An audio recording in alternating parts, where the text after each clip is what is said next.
Live de terapia neural, 27 de fevereiro de 2024.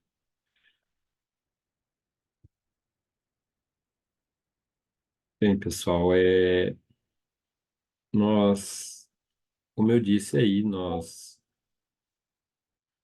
temos muito conteúdo e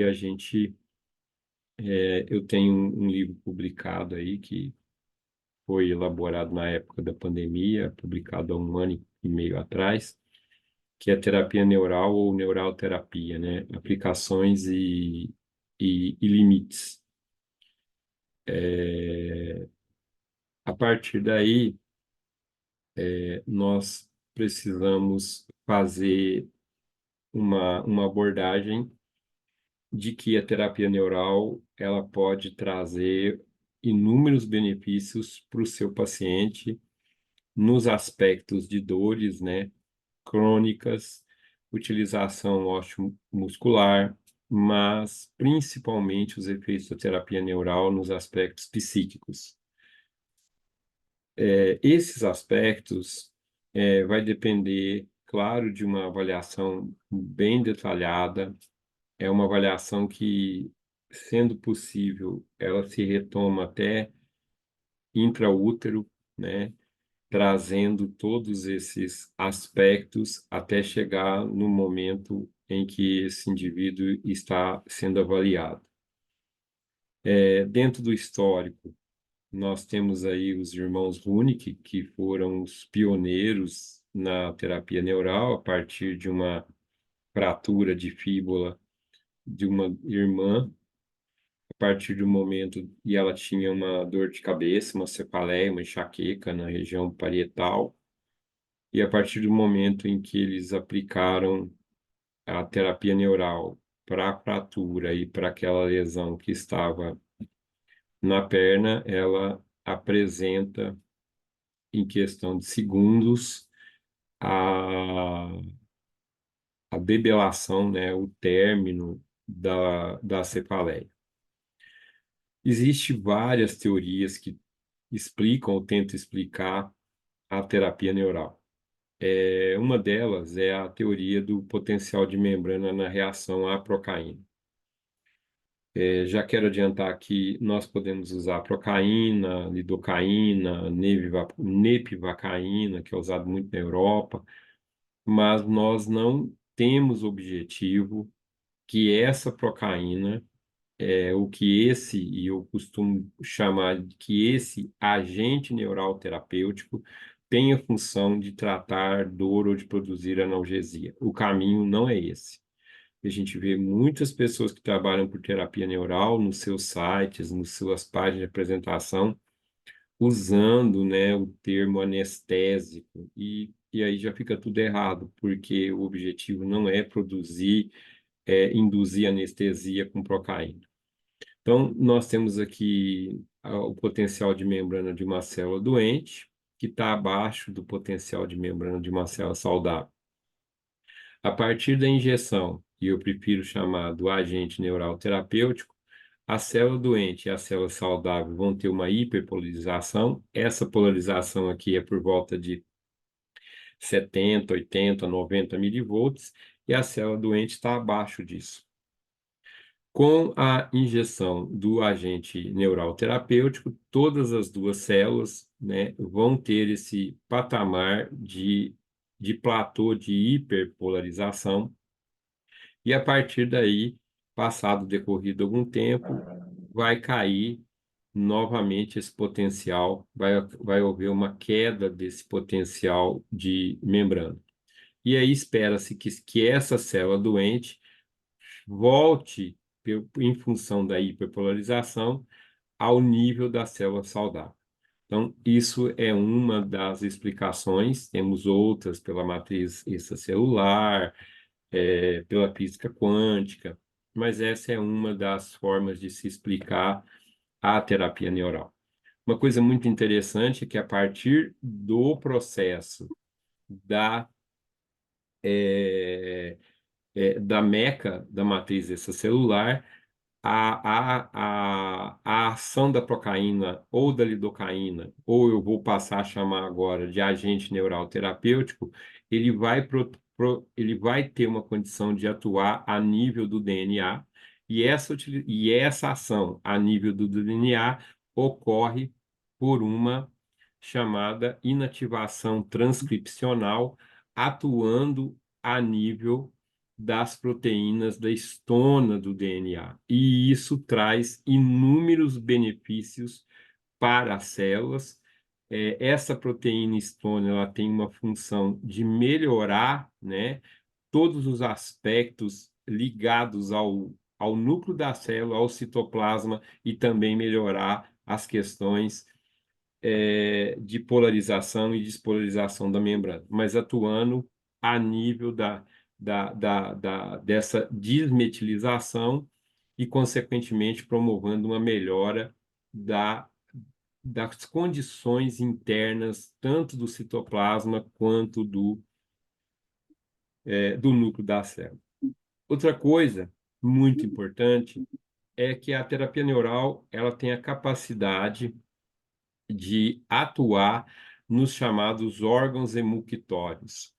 Nós temos alguns órgãos que são mais filtrantes do que outros, ou que levam, ou que são mais, poderia dizer, provocadores, ou são levados a desencadear disbioses, como, por exemplo, o pulmão, como, por exemplo, o fígado, os intestinos, o rim, e o agente neural terapêutico utilizado nesses órgãos, a nível de desenho desses órgãos, a nível de desenho, eu volto a dizer, na própria superfície, com pápulas, nós temos a condição, os intestinos também, tanto colo ascendente, transverso e descendente, de tratar essas disbioses e fazer essa limpeza desses órgãos, que são chamados de órgãos emuctórios e, consequentemente, vão trazer disbioses e consequências para o nosso corpo e propriamente para aquele órgão.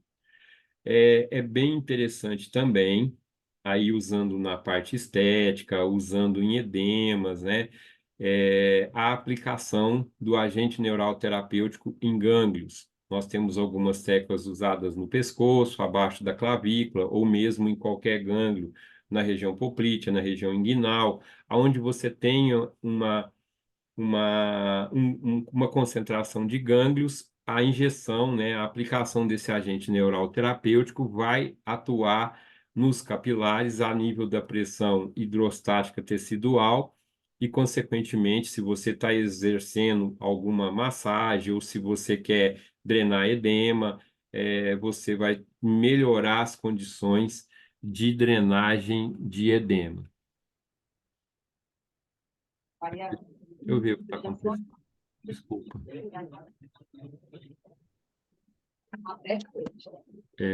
Voltei. Está passando agora, pessoal? Alguém liga? Sim. Então, eu falei da desmilinização da estona, na questão do... Tem microfone ligado. Falei da questão da desmetilização da estona para melhorar as condições celulares. E, na sequência, eu falei estava aqui dos órgãos emuctórios, que você trabalha a nível do desenho do órgão ou de regiões de gânglio, né? Também para fazer a limpeza e tratar essas disbioses. E eu estava justamente aqui falando da questão da procaína atuando sobre um linfonodo e, consequentemente, favorecendo a atividade mais normal da drenagem linfática também, e com isso diminuindo edema, diminuindo dores, às vezes por hiperpressão em fase aguda ou mesmo em edemas mais persistentes. Bem, na aplicação, nós temos basicamente três níveis aí, né, que a gente poderia dizer. Nós temos um nível bastante superficial, que são pápulas, que é o que a gente mais faz. Nós temos o nível intramuscular, nós temos o nível ganglionar. Não é que a gente chegue até o gânglio, mas a gente chega bem próximo ao gânglio e ele aí funciona como um agente, vamos dizer assim, carente, né? E ele atua como se fosse resgatando para si a procaína e aí trabalhando a limpeza desses gânglios. Nós vamos falar um pouco mais adiante. E a gente tem a indicação endovenosa, a aplicação endovenosa. Podemos fazer isso com agulhas de insulina. Eu praticamente gosto muito de estar usando a seringa Carpuli, porque ela é mais fácil de você recarregar o Carpuli com os tubetes e você ganha mais agilidade no- na hora de atender, mais tempo e tal. Bem, uma das coisas importantes da terapia neural, do agente neural terapêutico, é que nós estamos em constante processo de alteração entre o simpático e o parasimpático. Então, normalmente nós estamos em simpatectomia, né? E o simpático mais alto e o parasimpático embaixo. O objetivo do agente neural terapêutico é importante a gente dizer que não é a quantidade do agente que vai trazer a resposta. O mais importante é a gente saber o local certo de se fazer a aplicação do agente neural terapêutico.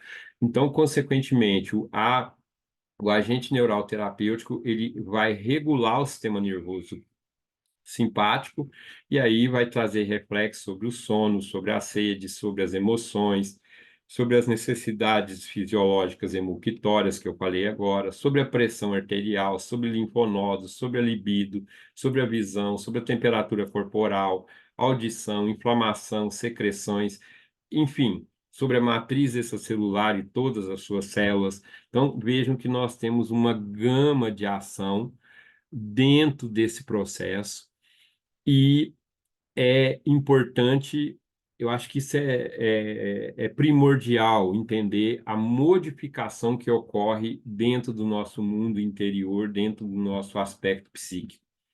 E, normalmente,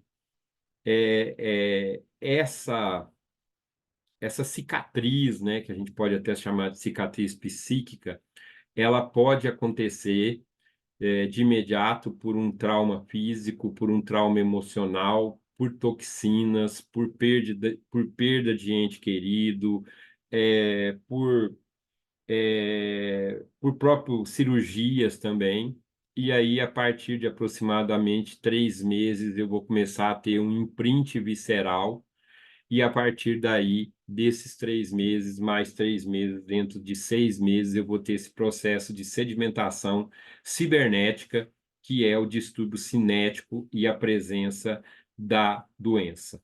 Então, veja que eu preciso atuar, né? Como eu atualmente eu estou com uma série de gatilhos neuromodulatórios na boca, porque eu estou passando por um processo que já vem aí sério, um punhado de situações de intercorrências que aconteceu comigo no procedimento dentário, e eu tenho tentado resolver esses problemas ou minimizar esses problemas, tratando esse trauma físico para que eu não entre nesse processo de sedimentação cibernética e venha trazer complicações para mim. Uma das coisas que já aconteceu foi uma grande, por exemplo, perda de peso depois da extração de alguns dentes e depois da colocação de alguns implantes.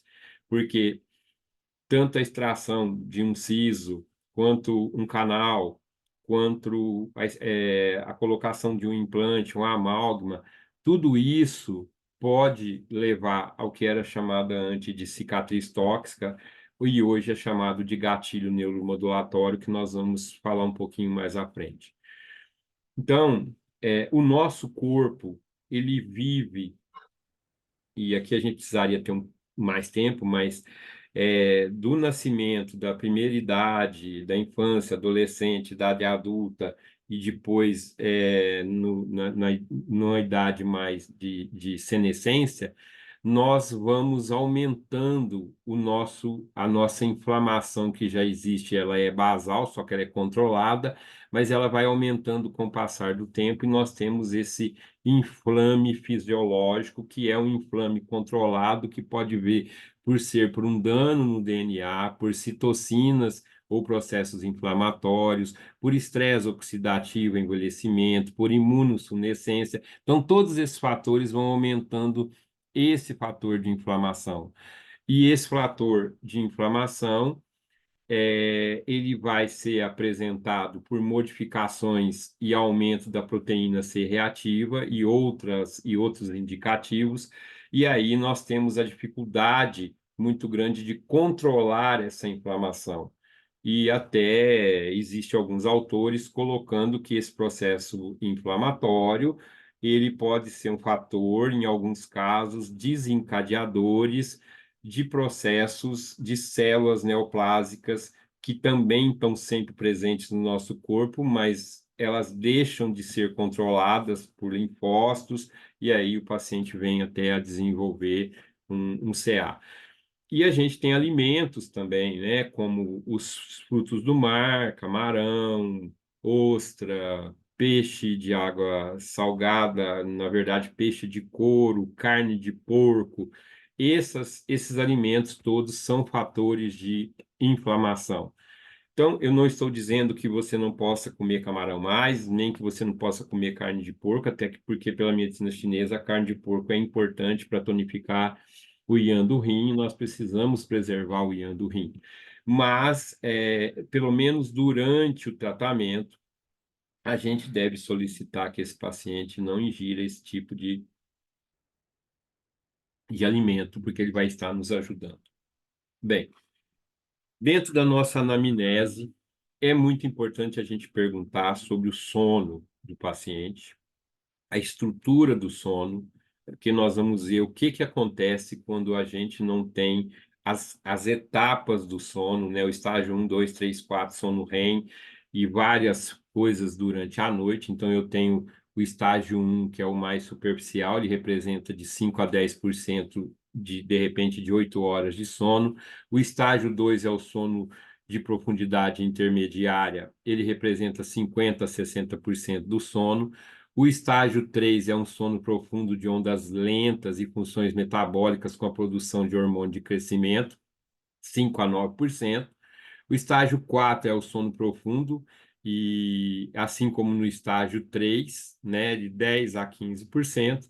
E o sono REM, caracterizado principalmente pelo batimento dos olhos, e relativamente está relacionado às atividades mentais, como aprendizado, memória e a liberação, inclusive, de testosterona, correspondendo de 20 a 25% do sono.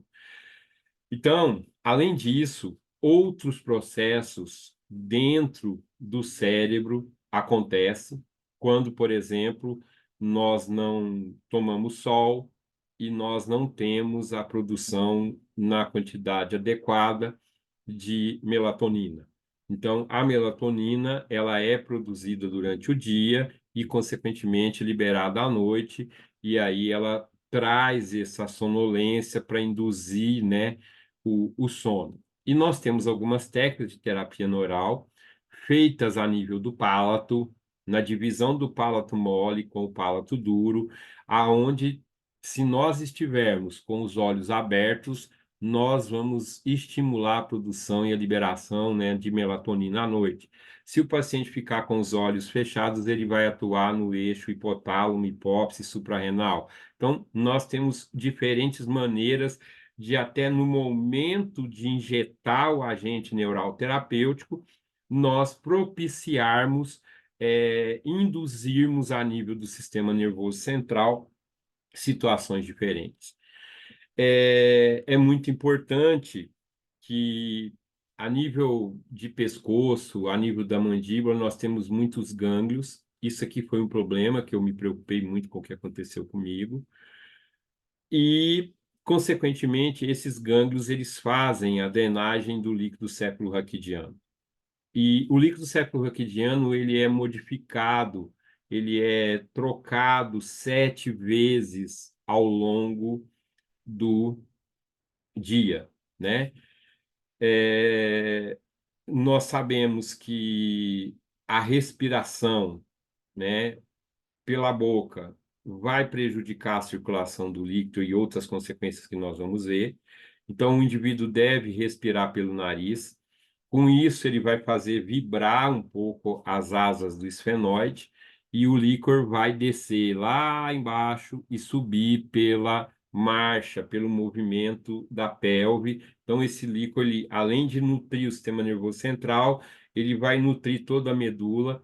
E a medula, por sua vez, tem os gânglios da cadeia simpática, e esses gânglios estão diretamente mandando estímulos é, para os órgãos internos, para órgãos e para vísceras. Então, se nós não dormimos, o que que ocorre?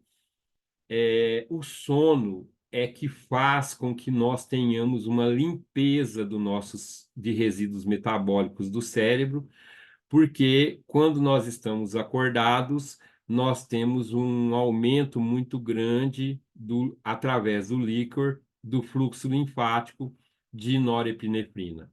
E essa norepinefrina, se ficar muito tempo, ela vai produzir lesões, né? Então, se a gente não dorme bem, o cérebro vai entrando também, né, uma quantidade de estruturas de lixo residual que vai prejudicar, podendo trazer processos inflamatórios, podendo trazer processos degenerativos, e é justamente o sono que faz com que aumente, né, a norepinefrina e, consequentemente, faça a limpeza desses metabólicos dentro do sistema nervoso central. E dessa limpeza daqui, ela é feita a partir dos gânglios que estão na região do pescoço. Então, nós temos técnica de colar de pérolas, técnicas embaixo da clavícula, com pápulas para ajudar nesse processo.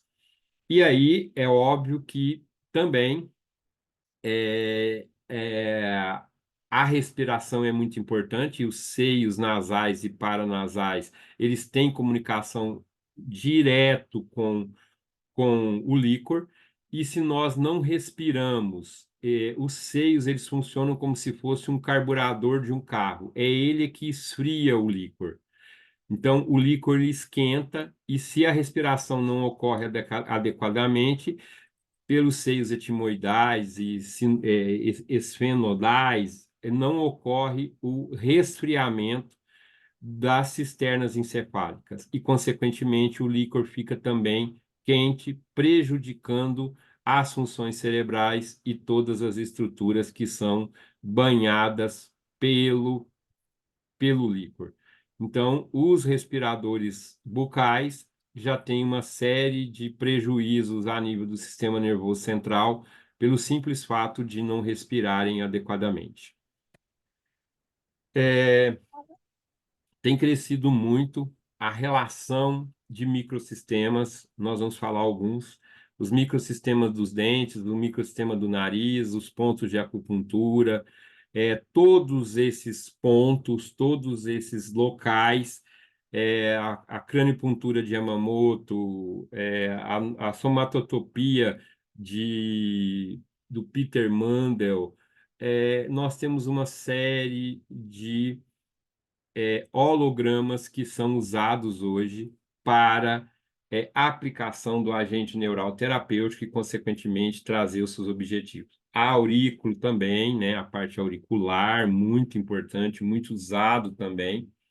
E aqui precisa ficar claro o objetivo do agente neural terapêutico, seja a procaína, a lidocaína ou qualquer outro, não é o efeito de anestesia ou de analgesia. O efeito é de corregulação, é de dar um estímulo ao corpo, ao sistema nervoso vegetativo, ao sistema nervoso autônomo, para que ele promova a correção do sistema, equilibrando simpático e parasimpático.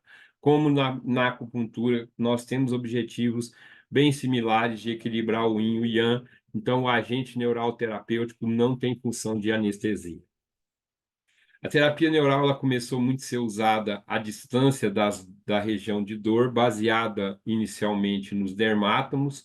Então, eu posso ter uma dor no ombro, que eu posso tratar por dermatos que estão, por exemplo, ou no pescoço, ou em qualquer lugar do corpo, presente no mesmo dermato, aplicar distante da região e ter ação, por exemplo, no ombro, na raiz de C5, de C6. Só que isso eu diria que é uma terapia neural um pouco pobre. Ela é usada? É. Ela dá resultado? Dá.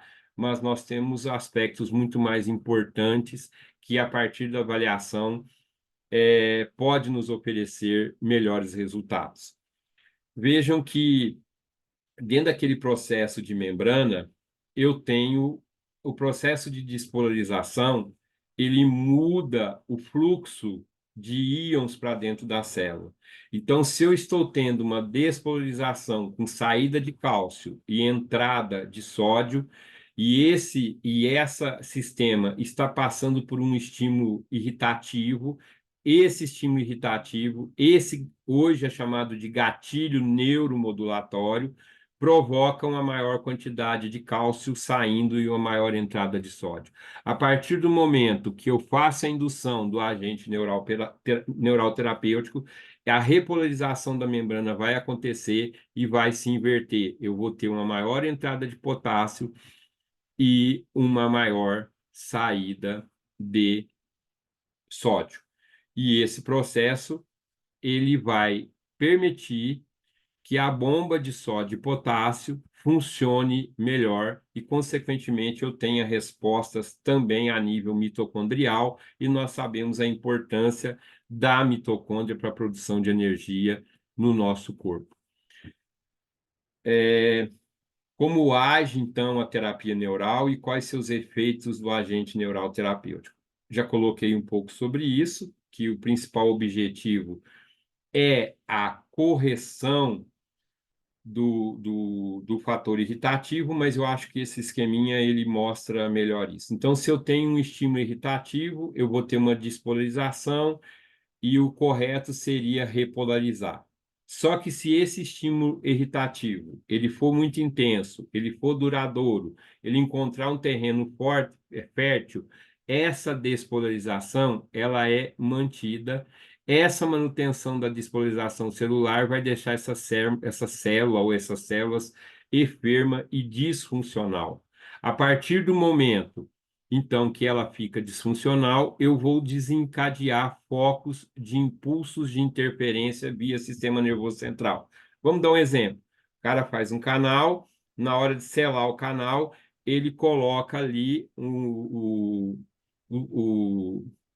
a barrinha, né, o selante, com maior que o que deveria. E ele fica na mandíbula ou no maxilar, gerando estímulo no sistema nervoso, e esse estímulo ele fica constantemente levando a um processo de irritação do sistema nervoso central e do sistema nervoso vegetativo.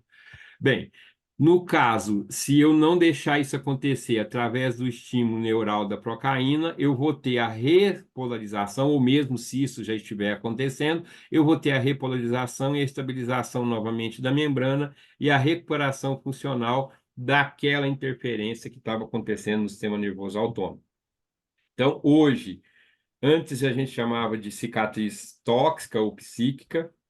Então, lembrando que uma cicatriz tóxica é qualquer intervenção que eu tenha na pele. A pele é o maior órgão que eu tenho no meu corpo, ela tem muita terminação nervosa livre, e ela, através dos nervos periféricos, da medula, do gânglio, ela vai chegar até o sistema nervoso central, esses estímulos. Hoje, o nome mais correto utilizado não é cicatriz, mas sim gatilho neuromodulatório.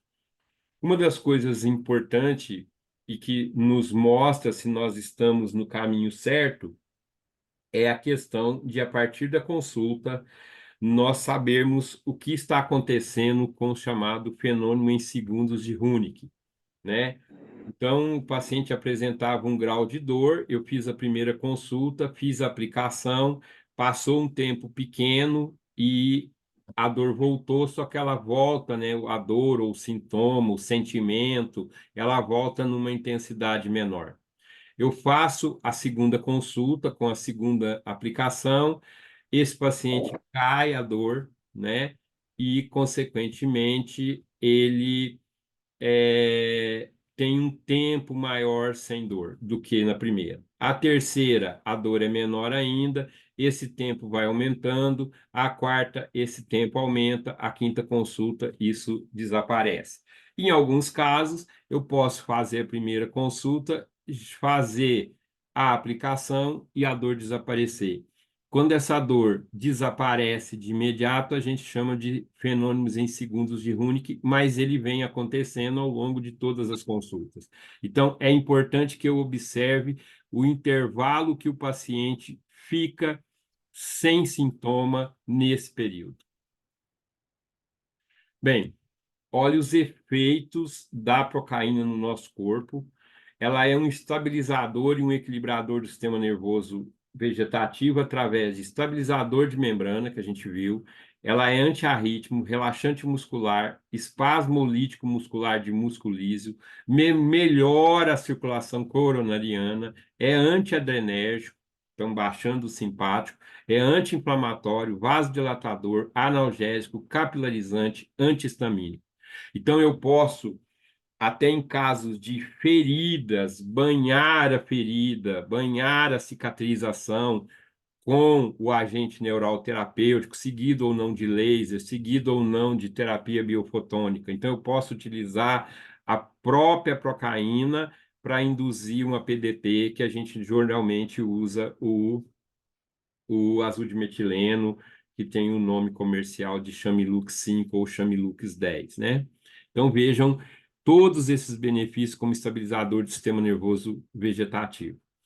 Aqui queria falar um pouquinho do nosso curso. O nosso curso hoje ele tem 7 módulos, sendo 6 módulos online e um módulo presencial de 3 dias. Todos os alunos, deixa eu ver aqui. Ah, gente, não estou vendo ninguém aqui. Deixa eu ver. Ah, sim, desculpa. É que não apareceu.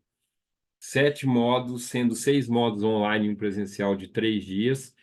Assistência permanente no grupo de WhatsApp, então todos vão para o grupo. Nós já formamos mais de 3.500 profissionais capacitados em todo o Brasil, Rio de Janeiro, São Paulo, no Maranhão, Uberlândia, Brasília e punhado de cidades aí. Nós, na parte prática, fazemos a avaliação e atendimento de pacientes durante as aulas práticas. Então, nesses 3 dias, nós vamos passando prática entre os alunos e fazendo atendimentos. O curso passa que a gente nem vê, muito dinâmico. Todo o material didático e instrumental está incluso. Vocês recebem caixa de metal, vocês recebem.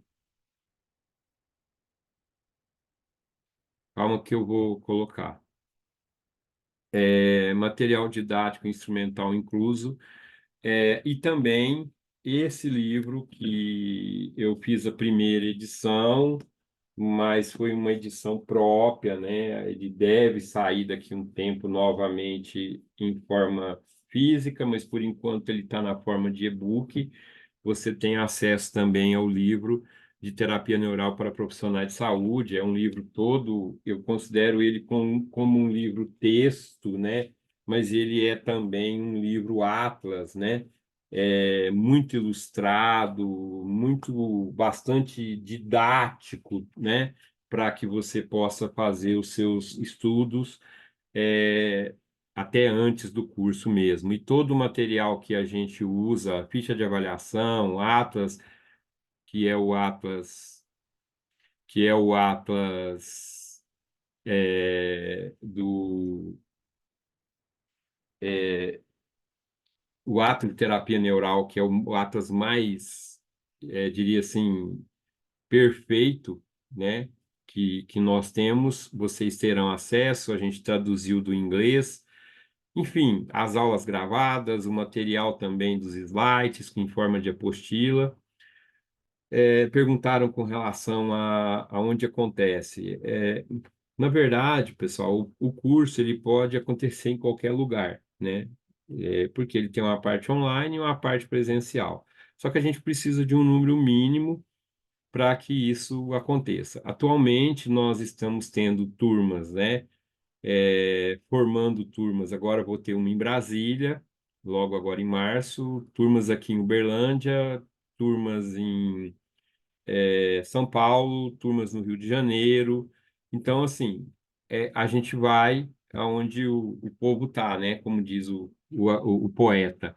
Então, mas desde que a gente tenha condições de ter um número mínimo de alunos para isso. Então, agora, mais primeiramente, aí nós estamos tendo uma turma em Brasília. Em São Paulo já fizemos uma, duas, três turmas, tá? Temos aí data para frente para marcar. É porque, assim, gente, o aluno, ele precisa entender que às vezes ele precisa, ele não, que ele precisa não, ele precisa de um tempo, né? E eu tenho também a forma de mentoria individual aqui comigo em Uberlândia. Então, eu estou com algumas para acontecer. O aluno ele adquire os modos, estuda o modo. Quando ele está pronto, uns 15 dias antes, ele me avisa: Ó, professor, vamos agendar a mentoria. Aí ele vem para cá, passa um dia sozinho, eu e ele comigo, e a gente faz avaliação de paciente e a gente mostra as teclas. Como é um aluno só, é, posso fazer em Cuiabá, desde que tenha aluno. Mas, atualmente não tenho turma agendada para lá. Então, assim, efetivamente, pessoal, essa forma de mentoria individual também tem acontecido. Então, o aluno ele precisa de um certo tempo para estudar, né, esses modos. Eu considero que o módulo um, módulo 2, o aluno não pode ir para a prática sem sem ter assistido essas aulas, porque aí ele não conseguirá acompanhar as PEC. Média de 12 a 15 alunos. Bem, por que que a gente usa muito pápula, né? Em função de que a pápula ela é formada aqui na pele, né? No extrato córneo e bem aqui na superfície.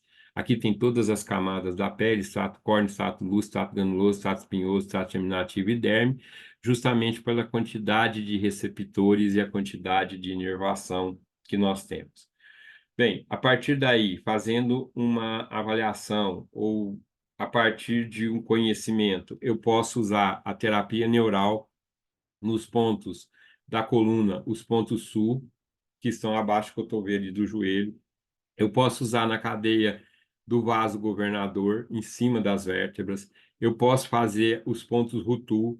Eu posso fazer a segunda linha da bexiga, que é uma linha psíquica e com isso, com o intuito de equilibrar o simpático e o parasimpático através do sistema nervoso autônomo. Então, o meu objetivo é trazer esse equilíbrio entre as funções desencadeadas pelo sistema nervoso vegetativo.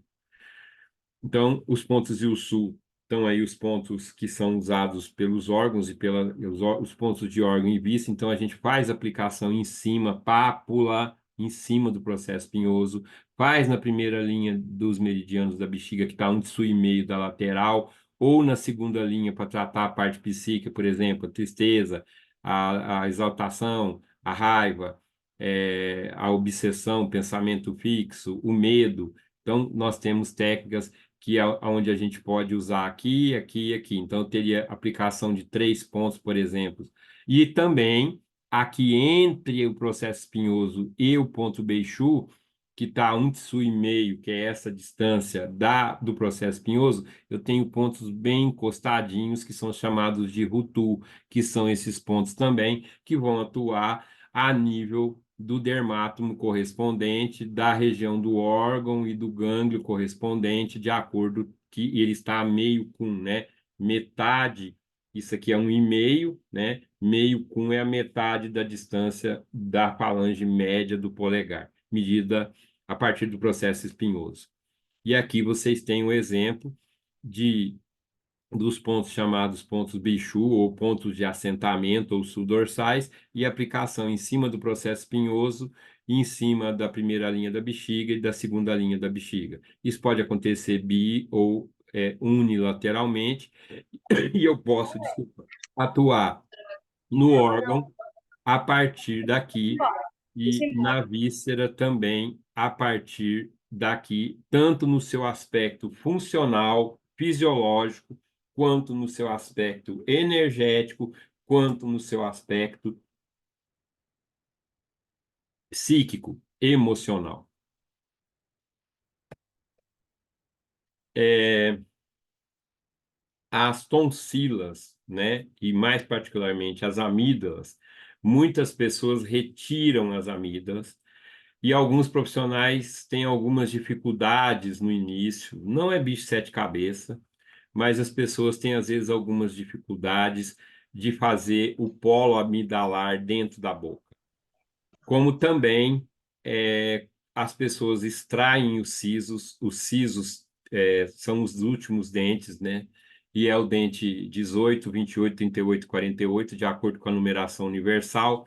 Então, eu posso, nesses dois pontos, em cima da linha da espinha da escápula, do músculo supraespinhoso, trabalhar a tonsila da esquerda e da direita quando ela é um polo de interferência, quando ela é um gatilho neuromodulatório. E na grande maioria das vezes ela traz deficiência de imunidade, tosse, rinite, sinusite, dor de cabeça, alterações mandibulares, alterações vamos dizer, até na movimentação e tensão na musculatura.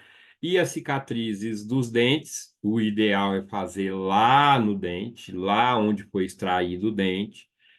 Podem ser feitas através de C1, C2, onde é que eu teria aqui o dente 18, 28, 38 e 48, porque eu vou mostrar que os quadrantes são numerados. Aqui é o primeiro, aqui é o segundo, terceiro e quarto quadrante, de acordo com as normas internacionais aí da odontologia. Então, eu posso fazer pápula nessa região para trabalhar um campo de interferência ou um gatilho neuromodulatório que está dentro da boca, por exemplo. Mas a gente vai chegar lá que a gente o melhor é a gente ir chegando para dentro da boca mesmo, né?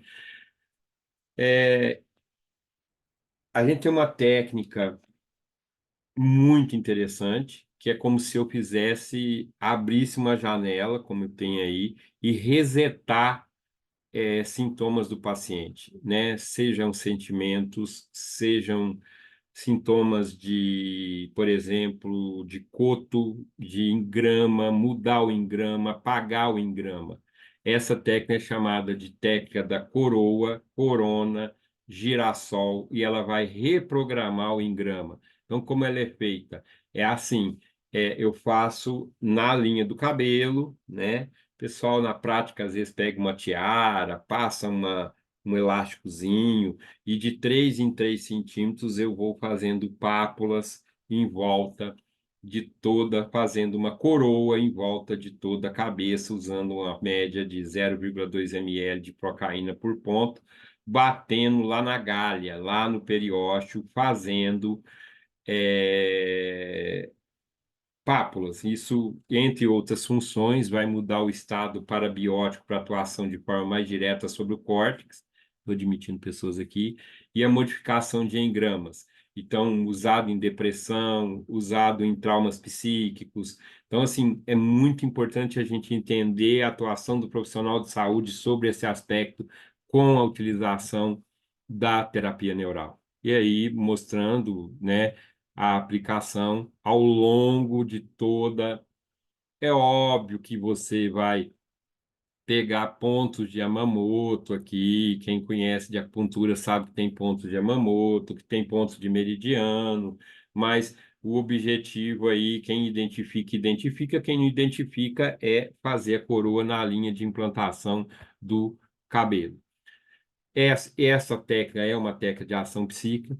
A utilização do ponto no topo da cabeça, representa o chakra da coroa, mas na acupuntura é o Parruí e os quatro cavaleiros, o cavaleiro da frente, o cavaleiro de trás, da direita e da esquerda, e a distância desse ponto é a largura de 1 polegada.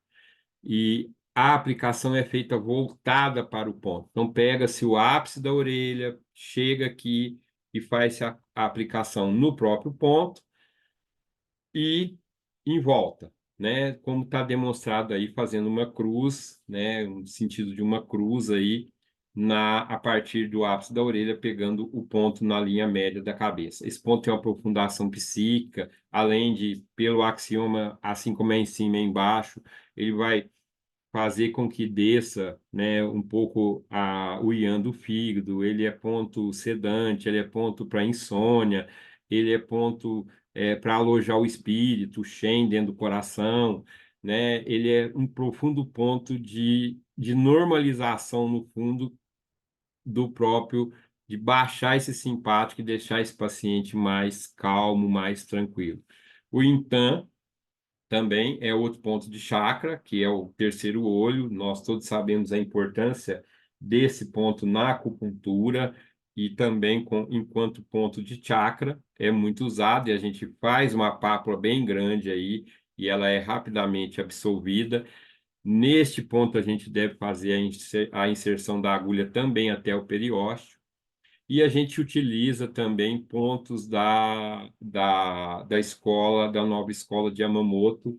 E aí eu tenho a representação de órgãos de víscera, de áreas de afasia, de área ginecológica, de regiões próximas à orelha, para tratar joelho, joelho anterior, joelho posterior, lombar, região lombar, órgãos e vistas e os seus sintomas relacionados a parte emocional, parte funcional, área de Broca, que é a área da fala, área ginecológica, principalmente hormonal feminina.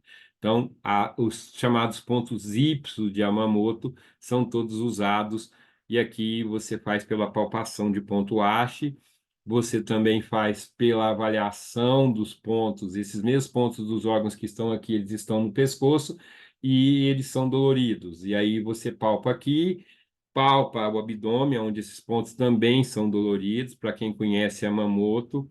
E aí, a hora que você aplica aqui em cima, deve sumir a dor aqui, deve sumir a dor no abdômen. E também o IG4, que estava doendo de um lado, quando você iniciou, ele vai mudar de lado. Isso mostra a eficácia da terapêutica. Tratar a lombar tem várias formas, usando nesses pontos da região lombar, que é esse ponto F que fica atrás da orelha. Tem várias formas de tratar na própria região lombar, tratando os pontos do rim. Eu vou mostrar algumas coisas aqui. Também, dentro de Yamamoto, nessa região, um sul, né, da linha mediana, dos dois lados, eu vou ter os pontos de representação. Isso é muito legal, gente. Os pontos de representação dos órgãos a partir dos pares de nervos cranianos. Então, o primeiro par, que é o olfatório, eu trato o rim. O segundo par é o óptico, a bexiga. O terceiro par, o oculomotor, o pericárdio. O quarto par, o troclear, o coração. O quinto par, o trigêmeo, o estômago. O sexto par, o tripaxedor, é o nervo abducente. O sétimo par é o facial, intestino delgado. O oitavo par, o baço pâncreas, é o vestíbulo coclear. O nono é o pulmão glossofaríngeo, pulmão glossofaríngeo que é fácil guardar, né? Intestino grosso e hipogrosso, que é o 12º par. O 10º par é o fígado, que é o vago, e o acessório, que é o 11º par, é a vesícula biliar. Aonde que eu tenho a representação desses pontos? Exatamente nessa região. A partir do ponto A de Yamamoto, eu tenho, num espaço de 8 centímetros, a representação de 12 meridianos, dos 12 funções dos órgãos e vistas, inclusive do pericárdio e do triplo aquecedor. E o que que a gente faz? A gente faz uma injeção, né, escalpiana com agulha longa. A gente entra com a agulha aqui e faz uma retroinjeção, injetando a procaína. Ao lado, aí tem a técnica para escolher qual é o lado, baseado no G4, palpo G4. Se for no lado direito, vou fazer do lado esquerdo. Tem o sintoma do paciente também. Então, a gente pode também, ao palpar essa região, a gente consegue ver como se fosse uma região cristalizada, como acontece na massagem dos pés e nas mãos. A gente vê que a região está diferente e o paciente acaba. Por gentileza, pessoal, os microfones. acaba sentindo, a hora que você começa a palpação naquela área de 8 centímetros, ele acaba referindo dor num determinado ponto. Mas você não vai fazer só aquele ponto. Você entra pelo ponto 1, embaixo do couro cabeludo, vai até o ponto 12 e vem fazendo uma retroinjeção. Precisa fazer dos dois lados? Não. A avaliação vai te mostrar o lado que você vai fazer. A gente tem essa área somatotópica de Yamamoto que está lá no VG1, VG2, né? Que é vaso governador. Eu tenho aqui o cerebelo aqui no meio e os gânglios da base. A gente faz também com o paciente deitado na maca. A gente utiliza a agulha longa e joga dentro do canal medular. A gente joga procaína aqui para fazer também a limpeza do líquido céfalo-raquidiano, além de trabalhar o rim, além de trabalhar a coluna lombar, além de trabalhar a parte psíquica do paciente. A abordagem psíquica, é claro que a gente faz uma relação com a medicina chinesa para tratar alegria, raiva, pensamento fixo, tristeza e medo, os respectivos órgãos, coração, fígado, baço, pulmão e rim. A vesícula é tratada para tratar a indecisão. E aí a gente tem toda uma relação que nós podemos fazer com a acupuntura e com algumas palavras que o paciente nos fala, baseado na neuropsicoimunoendocrinologia.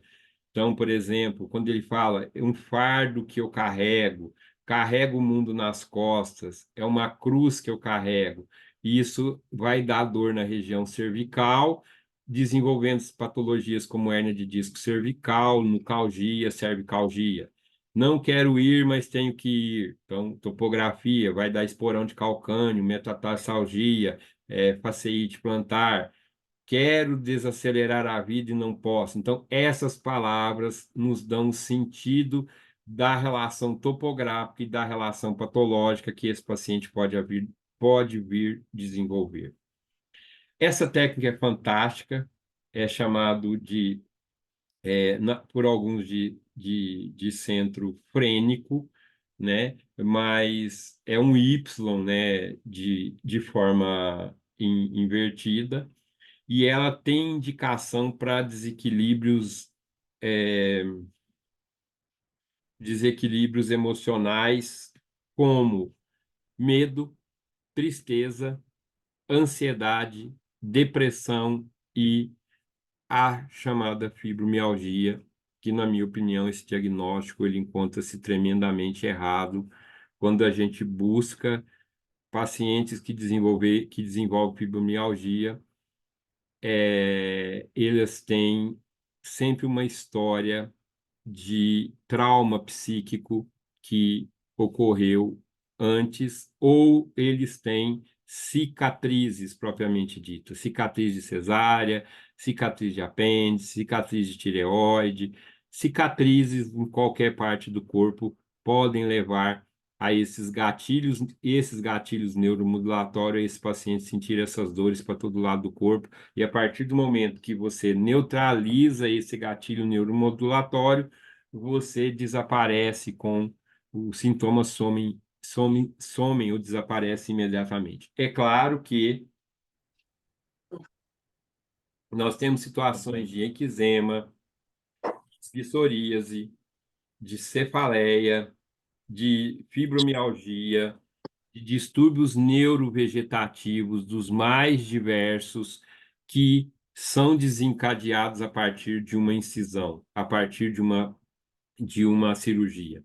E nós precisamos fazer uma boa avaliação para identificar que esse sintoma, né, que se desencadeou aí, ele tem relação com a cirurgia. Então, eu não estou dizendo que todo paciente vai ter medo porque fez uma cesárea, mas se esse sentimento de depressão, essa cefaleia, essa situação começou a acontecer e eu vejo um nexo causal a partir, por exemplo, de uma extração de siso, ele não tinha distúrbio de ATM, não tinha zumbido no ouvido, e aí das mais diversas relações.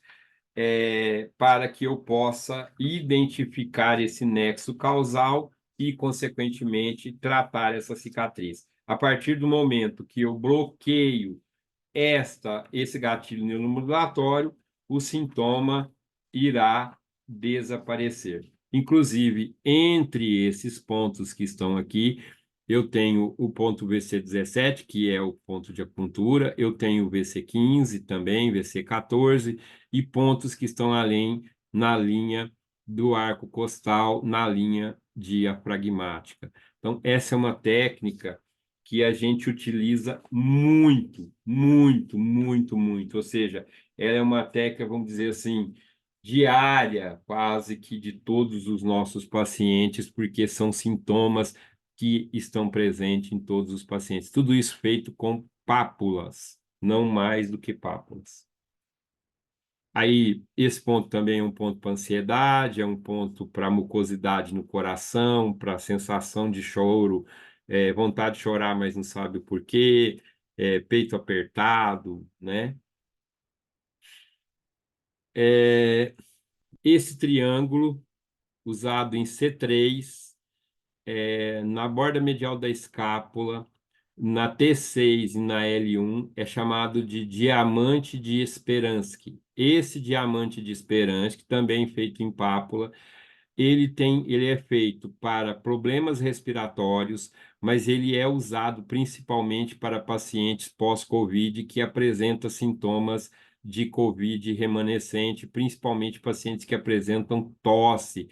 O paciente teve Covid, para asma também, e não para de tossir, aquela tosse chata, ele toma remédio de tudo e a tosse não passa. Então, ele atua na parte cardiorrespiratória, mas ele é usado, o diamante de esperança, principalmente para sintomas pós-Covid. Aqui, só para mostrar um exemplo, não dá para mostrar tudo, mas são pápulas feitas na região do fígado, pode ser feita na região do fígado. Eu pego todo o fígado, como eu vou mostrar mais à frente, o contorno do fígado, tanto na parte anterior do hipocôndrio, na parte lateral e indo lá atrás de T5 até T11, fazendo pápulas e preenchendo todo esse desenho. Para quê? Para desbiose do fígado, para limpar o fígado, para tratar a esteatose hepática, para drenagem de edema de pacientes também. Aqui aquilo que eu já tinha mostrado, né, o 28, o 18, o 28, o 48 e o 38 para tratar os dentes e aqueles dois pontos em cima do processo para tratar as amidas, a tonsila da direita e a tonsila da esquerda, mas eu prefiro trabalhar, eu prefiro trabalhar dentro da boca. Campo de interferência. Bem, o que que são campos de interferência? Ou melhor, hoje chamado de gatilho neuromodulatório. Quando você tem amálgama e remove amálgama, os gases que são liberados ali na remoção, eles vão principalmente para a amígdala, para gânglio esfenopalatino e para gânglio estrelado. E aí eles deixam esses gânglios, essas regiões, passam a ser consideradas como gatilhos neuromodulatórios ou campos de interferência ativos. E esses campos de interferência, por trocas climáticas, por climatério, por choque psíquico, é, respirou fumaça de um incêndio, ação bioquímica, esses gatilhos que estavam inativos, a partir do momento que esses elementos são absorvidos por alguns, vamos dizer assim, estruturas anatômicas que são afim dessas substâncias, você tem um campo ativo e esse campo ativo vai desencadear algum processo de doença. A terapia neural e os campos de interferência, a gente tem várias formas de avaliar, mas é importante a gente mostrar que os gatilhos neuromodulatórios, ó, 30% deles estão nas tonsilas, no restante do corpo, 10%, em órgãos genitais, 20%, nos dentes, 30% e 10% está na cabeça. Então, se eu pego dente, tonsila, 60% dos gatilhos neuromodulatórios estão na boca. Então, não adianta fugir de não querer aplicar terapia neural na boca. Mais tarde ou mais cedo ou mais tarde, tem que fazer. E o melhor é aprender a fazer fazendo, né? No curso, mostrar, fazer no dente, fazer na tonsila, fazer nos gânglios, enfim, tudo que a gente está falando, fazer a parte prática. Aqui uma cicatriz, eu posso identificar as cicatrizes hipertróficas, as cicatrizes que tiveram ou que colocaram dreno, que demorou a cicatrizar, as cicatrizes horizontais que cortam meridianos, elas são os que mais desencadeiam campos neuromodulatórios. Ai, professor, eu posso ter toda a cicatriz ser um gatilho neuromodulatório? Pode. Pode ter parte da cicatriz que é e parte não é? Pode. Como que eu faço? Existem vários testes para fazer. Um teste mais fácil é o VAS, é o teste de resposta autonômico de Nogier, onde você faz a tomada do pulso do lado direito e passa um algodão, dá um estímulo na cicatriz. Você vai passando, passando, passando, passando, passando. Quando você chega no local que a cicatriz é tóxica, você vai ter um desvio de shunt no pulso. O VAS, né, o reflexo autonômico periférico vascular, ele vai se alterar, mostrando que a cicatriz é tóxica. Você faz a aplicação do agente neural terapêutico, dá o estímulo e você deixa de ter o VAS alterado após a aplicação do agente neural terapêutico. Então, às vezes é necessário, numa cicatriz pequena, eu posso até fazer ela toda, mas nós temos cicatrizes extensas em todo o abdômen, de uma crista ilíaca a outra, por exemplo, que não tem, às vezes eu não tenho como fazer essa cicatriz toda, porque o limite para a hipersensibilidade da procaína, da lidocaína ou do agente neural terapêutico em um paciente é ele sentir gosto metálico na boca. Quando ele sente gosto metálico, eu devo parar a aplicação. Então, se eu tenho uma cicatriz muito grande, eu devo priorizar a região da cicatriz que está tóxica e não fazer ela toda, porque se eu for fazer ela toda, pode ser que eu faça regiões da cicatriz que não precisam ser dessensibilizadas ou tratadas e acabe deixando regiões que precisam ser abordadas. Então, a procaína, ela tem como prioridade, né, desbloquear o sistema nervoso autonômico, fazendo a corregulação do sistema nervoso simpático e parasimpático e regulando o sistema neurovegetativo. Então, não é. Ah, por quê? Porque a porcentagem. Qual é a porcentagem usada? É de 0,5%, de 0,7% e 1% do tubete é, ou de qualquer recipiente que você tenha, ela está diluída nessa proporção. E normalmente a gente usa junto o bicarbonato, que é para doer menos, para não arder, e alguns autores falam que isso acelera também a condução do estímulo dado pelo agente neural terapêutico. A gente pode testar cicatrizes, testar gânglios, testar troncos, testar órgãos, testar dentes, através do teste de resposta autonômico. Isso aqui não serve só para terapia neural. Acho que todo profissional de saúde teria que aprender a fazer teste de resposta autonômica, praticar teste de resposta autonômica, porque você pode perguntar tudo o que você quiser e o corpo vai responder através do teste cinesiológico. Então, como que se dá isso, né? É lógico que existe a forma de se colocar a mão num determinado ponto. Então, vou voltar, eu tenho esse mapa, por exemplo, a região do coração físico, eu coloco a mão nessa posição, a tireoide também, o pulmão também. Já o colo ascendente, a mão é nessa posição, colo transverso, colo descendente, bexiga. Então, eu tenho a forma como eu estou colocando a mão sobre a região, aqui o coração emocional, que está no BC17. Então, eu tenho a forma como eu coloco a mão sobre o órgão. O paciente pode estar de pé ou pode estar deitado, e eu vou fazer a verificação da regulação do sistema nervoso autonômico através do teste de resposta autonômica. Esse teste de resposta autonômica, eu vou indagar, eu vou entrar, teoricamente, como se diz, no campo mórfico do paciente, no campo energético também do paciente, no sistema nervoso. Eu tenho um capítulo inteirinho para explicar isso dentro do meu livro, né, no próprio inconsciente, e você pergunta se aquele gatilho é tóxico ou não. Então, se eu pergunto e peço para o paciente resistir à força, e vou tentar baixar o braço do paciente. Se ele perde a força, a resposta é positiva. Se ele não perde a força, a resposta é negativa. Então, tá aí ele colocando a mão, por exemplo, sobre o fígado e vendo se tem uma desbiose de fígado e puxando o braço para baixo. Se o braço cair, tem desbiose. Se não cair, não tem desbiose. E você pode perguntar quanto a remédio, se você está usando. Você pode perguntar se o alimento.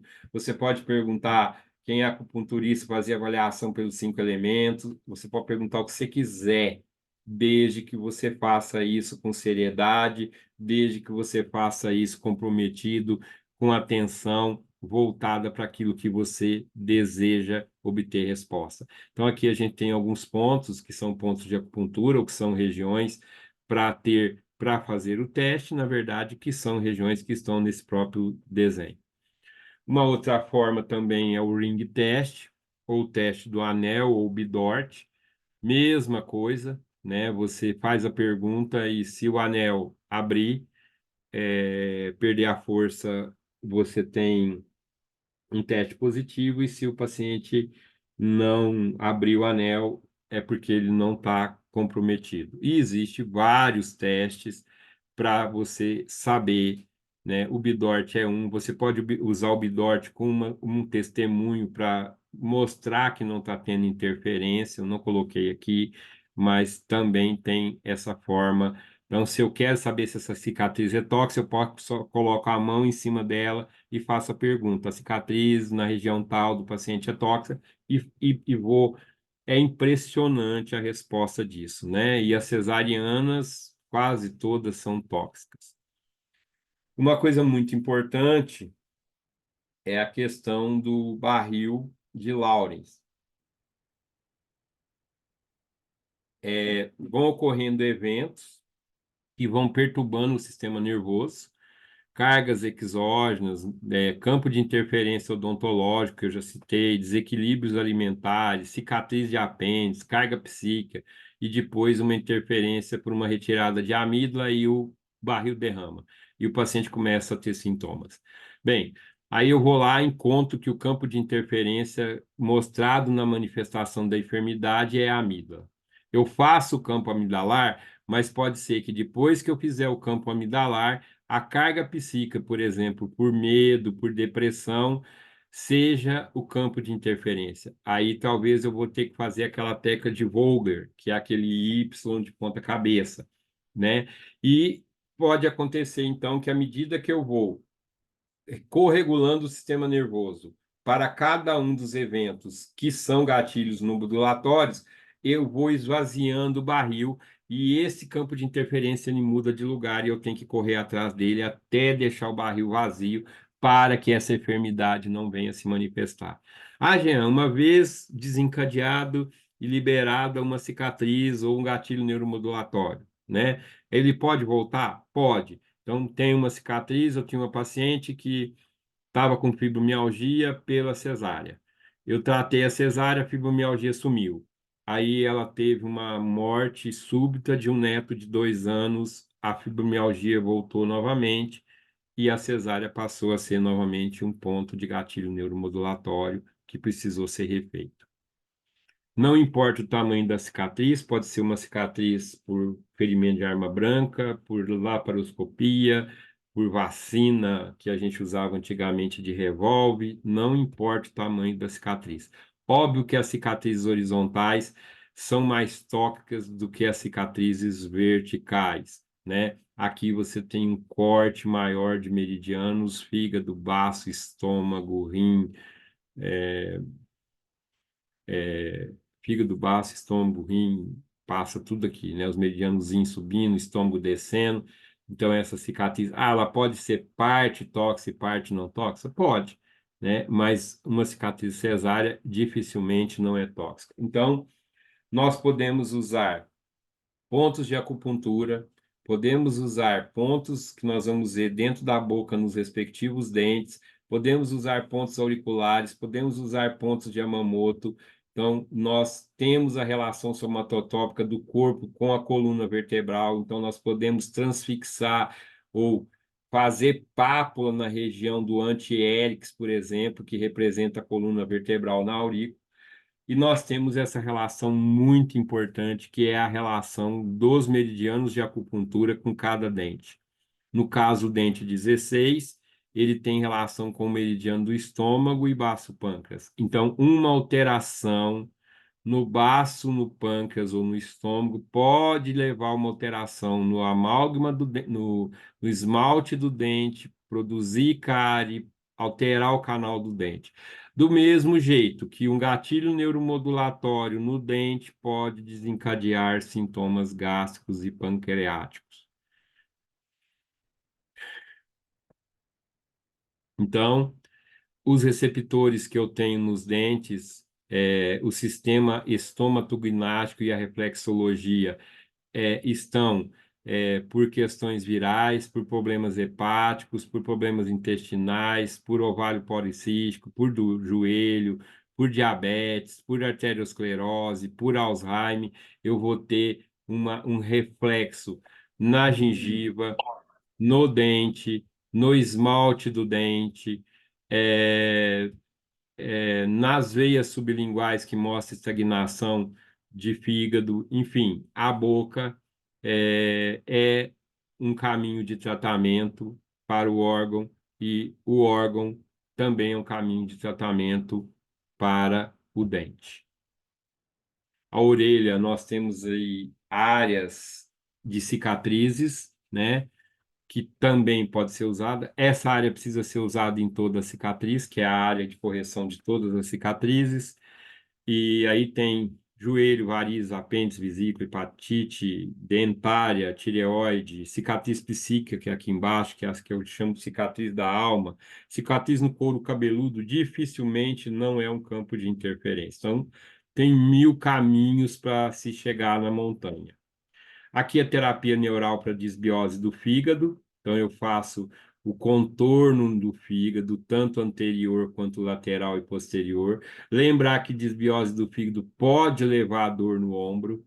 E muitas vezes a gente pensa em acupuntura que dor no ombro tem a ver só, principalmente no ombro direito, com o meridiano do intestino grosso, com o pulmão, com o TA, com o ID. Não, muitas vezes essa dor é por área referida de doença biliar ou de desbiose do fígado. E aí a gente preenche tudo, né? Faz o contorno e faz o preenchimento da área na medida do possível que der para fazer numa única consulta, a gente faz. Se não der para fazer, faz a parte anterior, depois faz a lateral e a posterior. O que vai me delimitar a hora de parar? O gosto metálico na boca.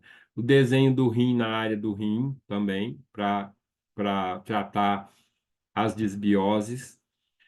Essa técnica, a técnica chamada de técnica de Fibonacci, eu começo próximo do umbigo e vou desenvolvendo uma espiral aqui que chega até o VC15. Ela trata de desbiose do intestino, é para sinusite, para cefaleias, para constipação, é, também para gastrite. E além de fazer isso aqui, eu posso fazer a pápula de T8 a L1, a pápula de C2 e C3, o polo amidalar, a tonsila laríngea, e posso trabalhar no paciente com aplicação endovenosa de 2 ml Para órgãos duplos, eu trabalho na região cubital bilateral.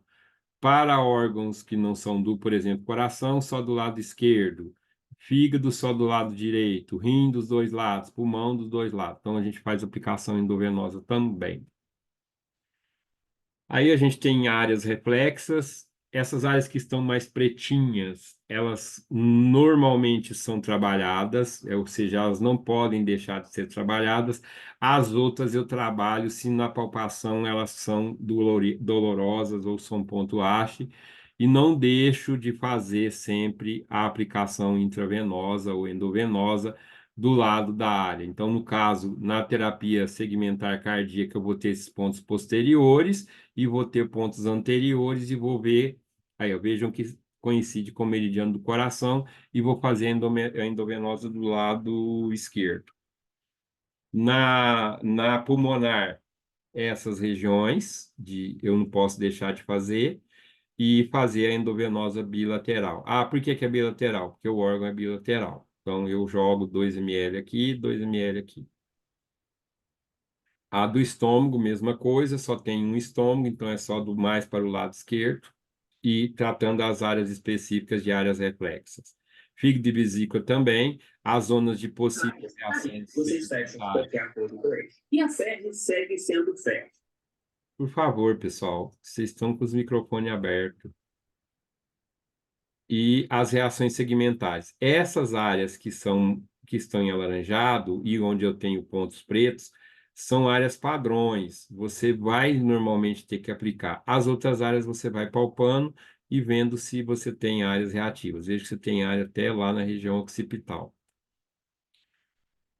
Aqui é o tratamento de COVID, que segue muito o diamante de Speranski, tá? E pode usar esse pós-COVID, tratando a área segmentar do pulmão posterior. Terapia ganglionar, esses são os principais gânglios que nós usamos: o esfenopalatino, o óptico, o vagal, o cervical superior, o cervical médio. Importantíssimo o trabalho do gânglio estrelado, porque ele é a finzão de puxar a toxina, os torácicos superiores e o submandibular. Entre eles, o esfenopalatino, o vago e o estrelado é os que a gente mais utiliza, né? O esfenopalatino, ele pode acontecer quando você aplica um sinal que é chamado de sinal de Horne, que é a queda da pálpebra do paciente, por algumas horas após a aplicação, porque a hora que você injeta e faz a reta injeção na região, você pode interromper o fluxo neural por alguns minutos até que a compressão dada pelo agente neural terapêutico ceda. O gânglio de Ganser também é usado, mas ele pega muito já o mandibular, né? E aí você já faz um trabalho só perto da ATM ali também. O esfenopalatino, eu já falei, aí o gânglio. Então, os principais gânglios que estão aí, a gente sempre utiliza, e normalmente, quando a gente vai fazer qualquer terapia ganglionar, a gente é obrigado a fazer sucção da seringa para ver se, principalmente no estrelado, para ver se não vem sangue na seringa. Normalmente a gente faz com seringa e não com carpule, porque se vier, você está dentro de vaso e aí você não pode injetar, e aí você usa o lado contralateral aquele. Nós temos um problema muito sério pelas disfunções temporomandibulares, pelo trisma, pela paralisia facial, por alterações na mastigação, por uso de aparelhos ortodônticos, uma tensão muito grande a nível do músculo pterigoide, tanto interno quanto externo. Então, muitas vezes nós fazemos por dentro a palpação do pterigoide, e se o pterigóide está dolorido a palpação, a gente faz a aplicação do agente neural terapêutico para tratamento, por exemplo, de zumbido, para tratamento de trisma, para tratamento de ATM, para disfunções ortognásticas. Óbvio que a gente entra junto com o alongamento, né? Põe a luva, e entra com o alongamento dessa musculatura. Mas primeiro a gente faz a aplicação, a musculatura relaxa, a gente viu lá atrás que ela é antiespasmolítica, e aí, consequentemente, fica mais fácil, o paciente sente menos dor para você fazer o alongamento muscular. Aí é uma aplicação com carpule. Aqui um grande problema para quem tem desvio de séptico, para quem tem rinite alérgica e para as crianças que são chamadas de respiradores bucais. Por uma obstrução nas vias aéreas superiores no nariz, esse indivíduo passa a respirar bucal. Essa respiração bucal vai alterar a postura da mandíbula, vai reduzir o uso dos músculos específicos, vai ter uma alteração musculoesquelética da face, vai levar uma disfunção respiratória e o que é mais importante ainda, aqui é um respirador nasal, aqui são as consequências da postura, aumento da cifose, protusão de cabeça, aumento da lordose, hiperextensão de joelho, os sintomas de cadeias que dentro da terapia neural a gente chama de sintoma da serpente, né? Uma dor cervical, vai dar dor no ombro direito, que pode ir para o quadril esquerdo, que pode ir para o joelho direito, que pode ir para o tornozelo esquerdo. E uma coisa importante é que quem respira pelo nariz não produz óxido nítrico.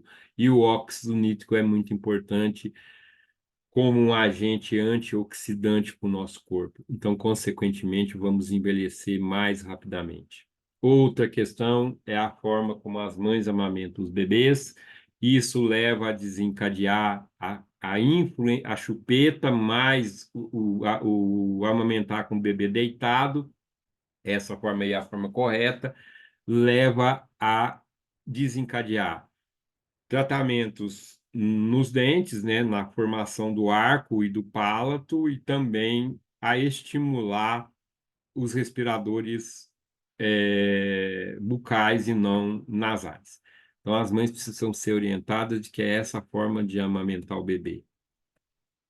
Na disfunção de ATM, eu posso ter dor, desinfecção, descompressão, né?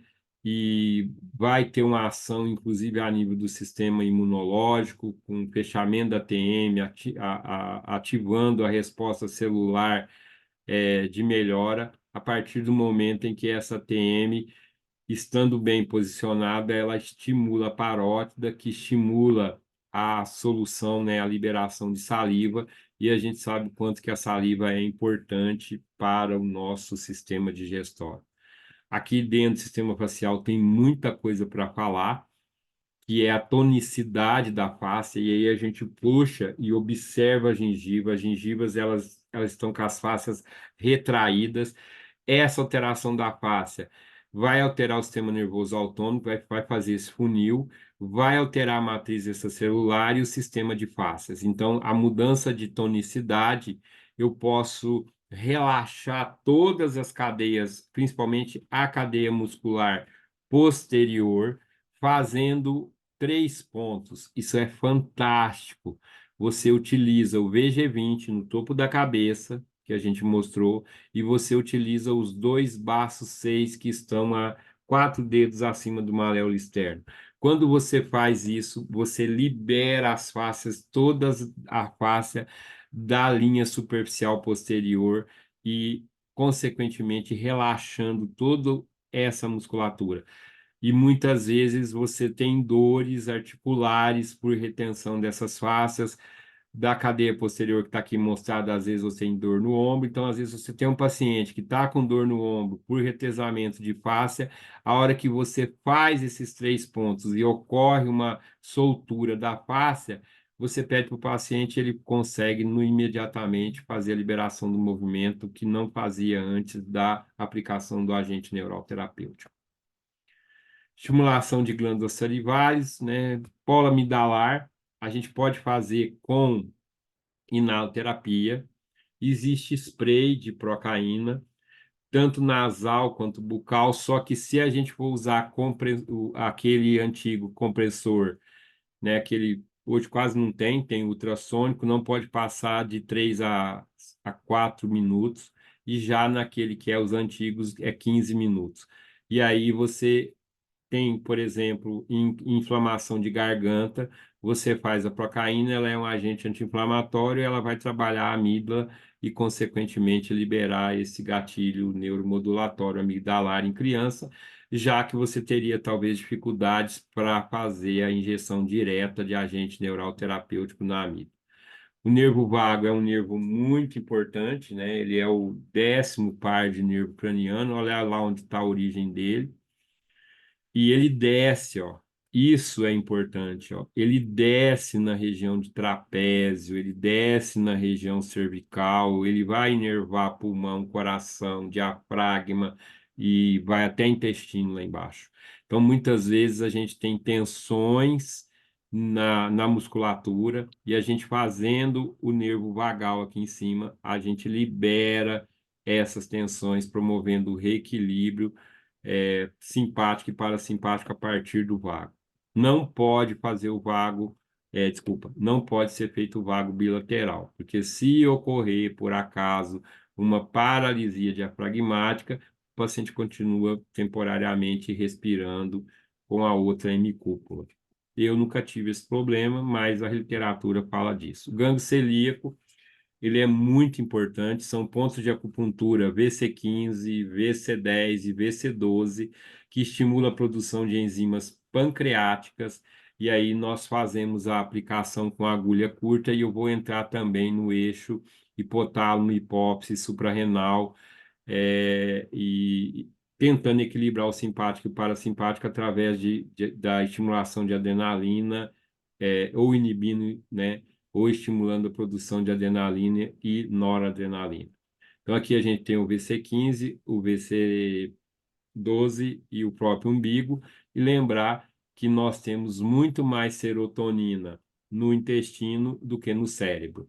E quando nós atuamos a nível do gânglio celíaco, do gânglio mesentério superior e do gânglio mesentério inferior, que é o plexo celíaco, então isso aqui mostrado está fazendo todas essas conexões a partir daqui de T5 a T12, de L1 a L2, e essa parte eu trabalho o celíaco, que vai trabalhar intestino e estômago, por essa ligação entre o gânglio celíaco e o gânglio mesentério, eu vou trabalhar aspectos ligados à parte ganglionar específica da cadeia ganglionar, e quando eu trabalho de L1 a L2, o gânglio mesentério inferior, eu vou trabalhar a bexiga, o rim, órgãos sexuais e os dois, né? Tanto aqui trabalha intestino grosso, como esse também trabalha intestino grosso.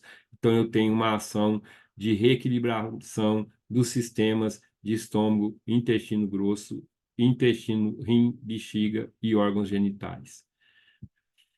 Aí o gânglio vago, né, o vagal. Gânglio estrelado, existe toda uma posição da cabeça em extensão e rotação e uma mensuração que você faz a partir da clavícula, a angulação que você utiliza e sempre ele está ali perto, né, do músculo esternocleidomastoideu, o gânglio está aqui e a carótida está aqui. O que eu não posso fazer é injetar dentro da carótida. Então, a hora que eu entro com a agulha, eu vou aspirar. Se quando eu aspiro não vier sangue, eu posso injetar. Se eu aspirar e vier sangue, eu não posso injetar porque eu peguei a carótida. Foco dentário, os dentes são numerados de primeiro, segundo, terceiro e quarto quadrante. Esse, por exemplo, é o dente 11, que ele está no primeiro quadrante e ele é o primeiro dente, né? 11, 12, 13, 14 até 18. Então, ele está no primeiro quadrante, é o primeiro dente, que é o incisivo central. O incisivo lateral é o 12. E do lado de cá eu vou ter o dente 21, que é o incisivo central, e o incisivo lateral, que é o 22, o canino, que é o 23. Então, a numeração se dá sempre dessa forma, do primeiro para o último até o siso. Então, eu vou ter aqui, por exemplo, o dente 11 e o 18, o 21 e o 28, que é o último, e embaixo a mesma coisa. O 31 e o 38 e o 41 e o 48, a partir dessa forma que são numerados os quadrantes e os dentes. Então, a numeração fica dessa forma no primeiro quadrante, para incisivo central, incisivo lateral, canino, até chegar no dente ciso. Aqui é uma figura do meu livro, o primeiro quadrante, segundo, o quarto quadrante, o quadrante inferior, desculpa, quadrante superior direito, o quadrante inferior esquerdo, o quadrante inferior esquerdo e o quadrante inferior direito, e os dentes de acordo com a sua nomenclatura. O maxilar superior, aqui no amarelo, o quadrante 1, quadrante 2, quadrante 3, quadrante 4. A boca é um microsistema e é muito importante a gente entender que, além do oitavo dente, tanto no maxilar quanto na mandíbula, eu vou ter uma área, né? Então, os dentes aqui, cada um, por exemplo, os incisivos centrais e laterais, eles trabalham rim e bexiga, né? Eles têm relação com rim, bexiga, útero e próstata. Os caninos, olho e fígado e vesícula. Os pré-molares, e aqui eu estou falando de maxilar superior, tá? Com pulmão e intestino grosso nos dois lados. O primeiro e segundo molar, ó, de cá, seio, estômago, pâncreas e tireoide, e do outro lado é o baço, enquanto aqui é o pâncreas, do lado esquerdo, do lado direito é diferente. E o restante é igual, só muda o baço e o pâncreas para os dentes 14 e 15 e os dentes 13, né? O segundo pré-molar da direita e da esquerda. E os últimos dentes são intestino delgado e coração, que é o siso, tanto da direita quanto da esquerda. Isso para maxilar superior. O que que eu vou encontrar? Alteração de esmalte, alteração na gengiva, periodontite, cárie e assim por diante. Aqui seria a representação do maxilar superior, que é tudo igual para rim e bexiga dos incisivos centrais, do fígado e olho também, até o pré-molar é igual. Aqui muda também, não tem, ó, veja que não tem tireoide, não tem mama, só baço e estômago, pâncreas e estômago desse lado e baço e estômago do outro, e coração e intestino delgado. Além dessas áreas, para quem conhece a acupuntura, sabe que está faltando aqui a representação do circulação e sexo e do triplo aquecedor. Nessa região, depois do final dos dentes, lá no final, aqui está a representação, então tem vários desenhos para fixar isso. Aqui são os incisivos centrais, tem a ver com rim, com bexiga. Nós vamos ver pelo menos um par para vocês entenderem. Então, por exemplo, os dentes incisivos centrais, que é o dente 11 e o dente 21. Ele tem a ver com seios frontais, com as tonsilas faríngeas e adenoide. A musculatura são os extensores e os flexores do cotovelo. A articulação é o pé, região anterior, sacro, cóccix, joelho, região posterior. Os segmentos que ele relaciona da coluna L1, L2, L3, L4, S5 e cóccix. As vértebras L2, L3, S3, S4, S5 e cóccix. As glândulas endócrinas é a pineal e o epidídimo, isso tudo a relação com esses dentes. O órgão é o rim, na questão urogenital. A víscera é a bexiga, o elemento é água, o meridiano está relacionado ao meridiano do rim e da bexiga. As emoções relacionadas a esses dentes, a aceitação, a intimidade e ordem. As emoções negativas, inflexibilidade, problemas de ego, medo de sobrevivência. Os dentes 31 e 41 já são os incisivos centrais inferiores, e aí vai ter a indicação para toda, aí já é glúteo, ó, por exemplo, é adutor e glúteo, já mudou. E aí você tem a relação com a coluna, a relação com as vértebras, a relação com as glândulas, aqui suprarrenal e epidídimo, e aí a relação com o órgão, com víscera, o elemento é água, meridiano da bexiga, emoções positivas e negativas, e aí vai tendo para os incisivos laterais, mesma coisa. E aí você tem, aí a musculatura aqui já é subescapular. Então você quer dizer que se eu estou com uma tensão no músculo subescapular e eu pegar o dente incisivo lateral e fazer uma injeção, uma aplicação de agente neural terapêutico nesse dente, eu vou relaxar essa musculatura? Sim, eu vou atuar nessa musculatura? Vai. Então, aí a subescapular, as articulações, aí cada um que está resumido lá num mapa no final da live que eu vou mostrar para vocês. A gente tem um mapa para nos ajudar nessa questão que é, regulador do sangue, a hemofilia, os dentes 32 e 42, os incisivos laterais inferiores, e aí eles têm também as suas relações, como nós mostramos para cada dente. Aí o canino, mesma coisa. E aqui, essa área, depois do dente canino, ela é chamada de área 9 de Neuner. Essa área de Neuner, ela tem a representação de todos os órgãos e todas as vísceras, do ZAN e do FU na acupuntura, inclusive do CS e do TA. Então, muitas vezes, em vez de você atuar na gengiva, no dente, seja na região,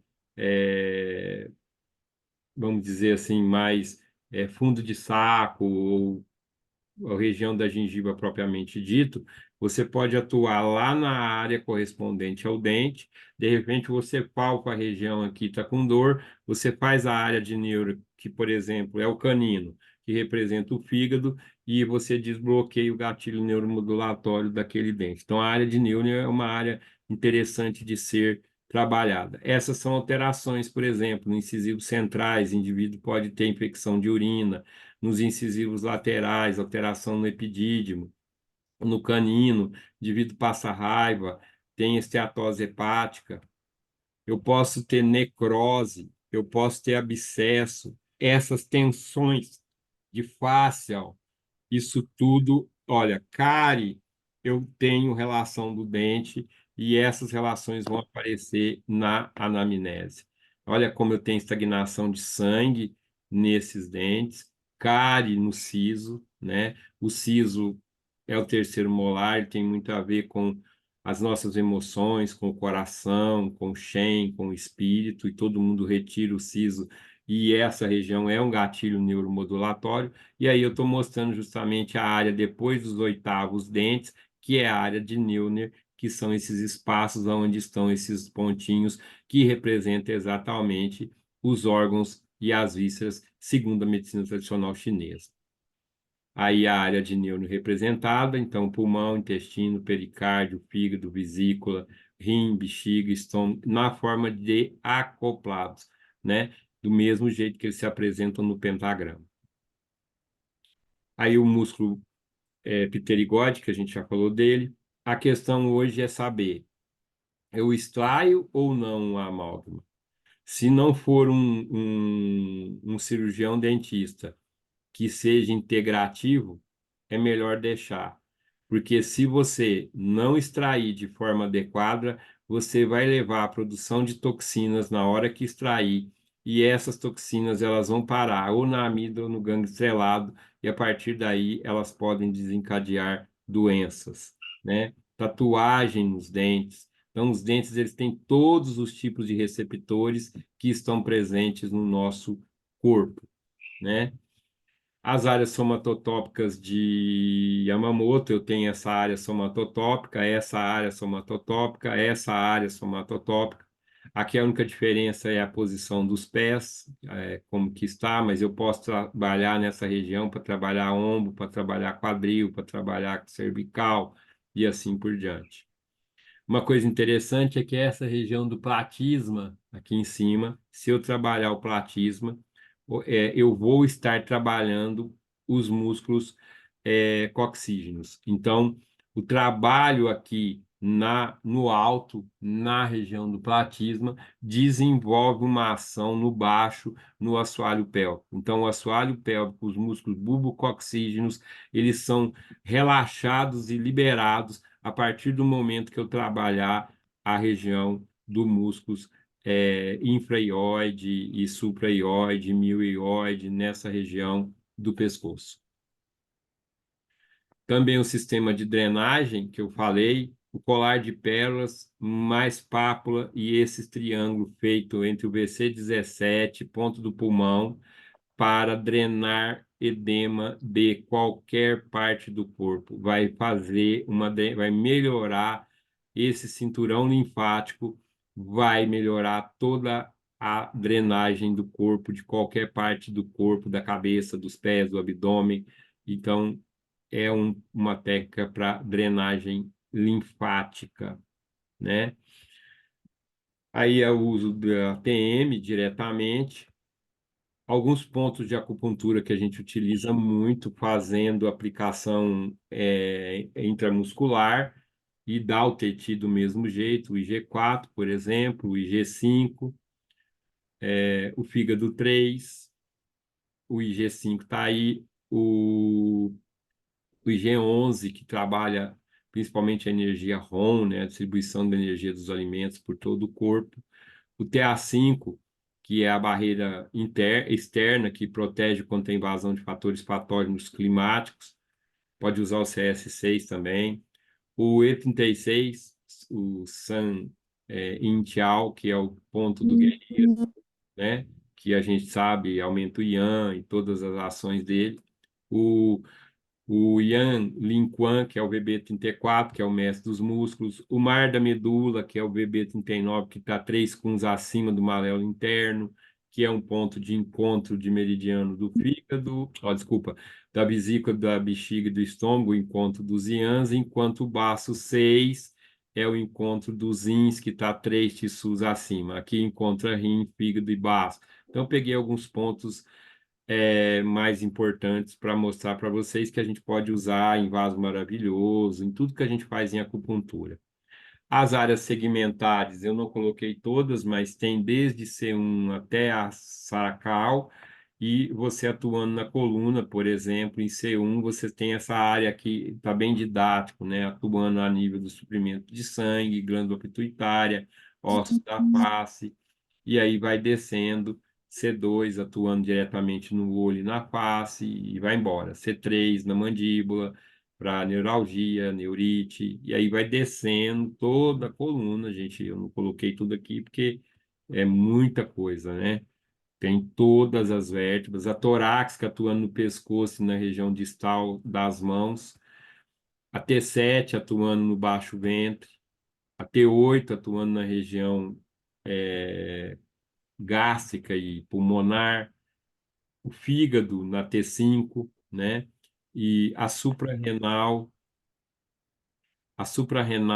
também na T9, e aí vai para cada segmento vertebral, você tem uma ação T12 no intestino e intestino grosso na L1, e aí vai embora. E aí, para facilitar tudo aquilo, a gente tem esse quadro de avaliação, né, onde eu tenho os dentes, né, esse e esse quadro, ele vai me dar todas as relações de articulação, segmento, vértebra, órgão, glândulas, e aí você tem o dente aqui, né, da direita e da esquerda, o dente 1 até o 8, nos respectivos quadrantes. Então, esse quadro é como se você pegasse isso aqui e colocasse esse embaixo do outro, né? Para você ter, por exemplo, o dente 4 e 5, trabalha a glândula mamária, vaso linfático, gôndola, estômago, vem descendo pâncreas, T12, T11, L1, T12, T1, joelho anterior, mandíbula e seio maxilar. E assim por diante, você vai fazendo essa relação, né? Eu não mostrei aqui, mas tem a área de aplicação ginecológica que você vai aplicar nos gânglios de Frankhouse, em volta da região da vagina, na região ilíaca. Você deixa o gânglio de Frankhouse para depois, mas você tem aí a ação da terapia neural para trabalhar todas as disfunções uroginecológicas já trabalhada aí na fisioterapia pélvica ou no tratamento de disfunções geniturinárias. Bem, pessoal, é isso, né? Falamos aí bastante. Lógico que tem muita coisa, mas tentei colocar um pouco da terapia neural, que hoje é um grande diferencial dentro do meu consultório. Essa live eu vou colocar no grupo e qualquer informação também vocês podem chamar no grupo, o Cássio, que é da nossa central, ele está lá no grupo e pode trazer esclarecimentos para vocês. Hoje eu já vou colocar o link temporário e depois vou subir o link permanente para vocês terem a live aí para aqueles que estão no grupo e não puderem assistir. Alguém quer perguntar alguma coisa?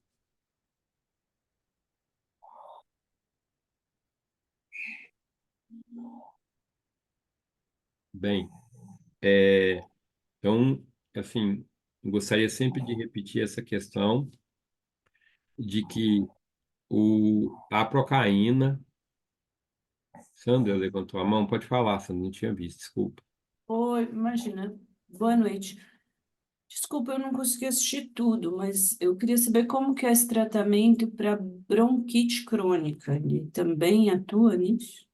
Sim, atua. Você vai trabalhar aí provavelmente o diamante de esperança, que não sei se você chegou a ver essa parte.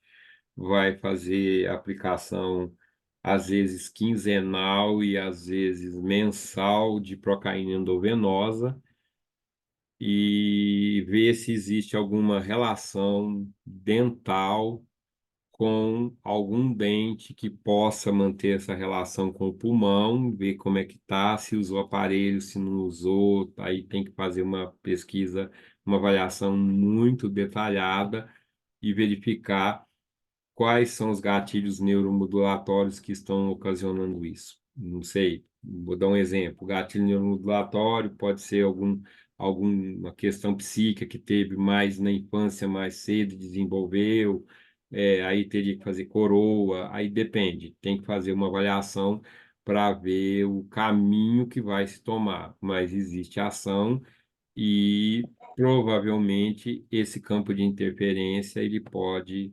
estar na boca, no gânglio estrelado ou mesmo na amígdala. Se tiver amígdala, se não tiver, com certeza a amígdala é campo de interferência.